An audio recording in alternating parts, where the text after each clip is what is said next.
Welcome to another video. This is the second in my series called How I Started a Six-Figure Home-Based Floral Business. In this video, we're going to address how realistic it is to replace your current income. So when I started my home-based event florist business, my goal was to replace a corporate income. You have to ask yourself if you can realistically generate enough revenue to actually replace your income. Your assessment has to be realistic and honest. There are three main things to consider. Number one, does your service area have a large enough population for there to be enough weddings and events to support an events business? Number two, are there a lot of venues in your service area that can host events like country clubs, hotels, wineries, etc.? And number three, are there enough higher income clients in your service area? If you can honestly answer yes to these questions, then you can at least be confident that there's a critical mass of potential clients in your area to support your business model. The most attractive advantage of a floral event business is that it is a high margin, low volume business model. Getting to six figures in revenue in this business is not that difficult. When you're first starting out, it may seem insurmountable, but let me break down the math for you. As an event florist, my largest source of income are from weddings.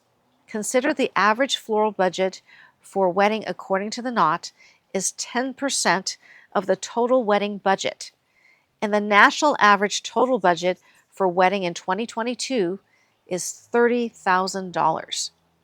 So the national average floral budget should be around $3,000. Of course, that's just an average, so there will be large regional variances. In my service area, which is the San Francisco Bay Area, the floral budget range is between $3,000 to $7,000. So the average floral budget is $5,000. So if you can book 20 weddings a year at $5,000, you will achieve annual revenues of $100,000. 20 weddings a year is a very achievable goal. Of course, I book a lot more than 20 weddings a year, and so will you. Not all of the weddings have the average budget of $5,000, of course. I would book weddings with $2,000 to $3,000 budgets, as well as weddings with $7,000 budget. But you can see that the numbers can work. Another thing to consider is that weddings are seasonal. In my area, we do a lot of outdoor weddings, so the wedding season is May through October. It's absolutely dead between November to March, so you will have to have other avenues of income in the off season. There are many avenues of business for a home-based event florist. Let me give you some sources of revenue to pursue. Corporate events and parties, as well as private events and parties. For several years, I was providing the flowers for a very large corporate complex through the food service giant Aramark. It was great because the events would often be on weekdays and would not conflict with my weekend weddings. I've also done many other corporate events throughout the years, and often the business came from the various venues I've worked at, as well as professional event planners. A good source of all these events will come from venues you've worked at for your weddings. It's important to have a good working relationship with the country clubs, wineries, and hotels. Having a sterling reputation as a professional is paramount in getting additional business from these venues. In fact, much of my business comes from being on the list of preferred vendors at these venues. You need to really manage and cultivate your relationship with banquet managers and event coordinators at these large venues. Brides may spend a lot of time seeking out the perfect florist for their big day, but often corporate event planners are less particular and will just go with the recommendations from the event venue. Private parties are another good source of income. Large anniversary parties, bridal showers, and one of my personal favorites are the baby showers for my past brides. There's also bar and bat mitzvahs, quinceañeras, fundraisers, memorials. The list is endless.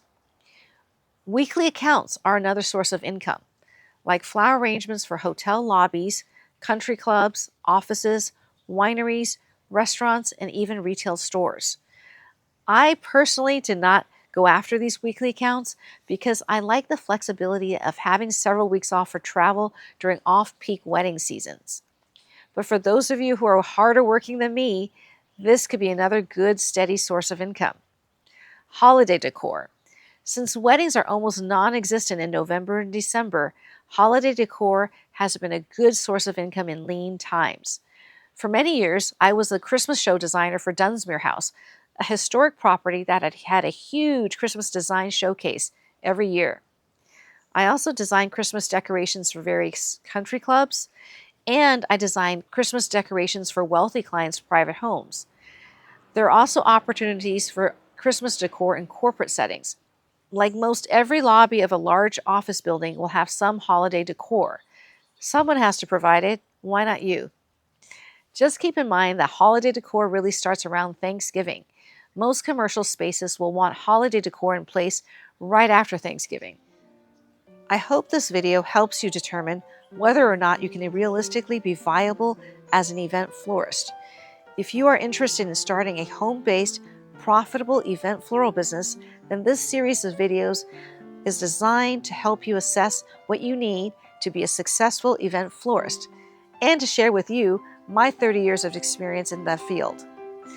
I want to encourage you to take the leap, leverage your talents, and create your own dream job. As always, thank you for watching. Please like and subscribe if you find value in my videos. Leave me a comment or a question, and I will try to answer you. I will see you in my next video, where I will give you my 5 reasons for why I chose to be an event florist and not a retail flower shop owner.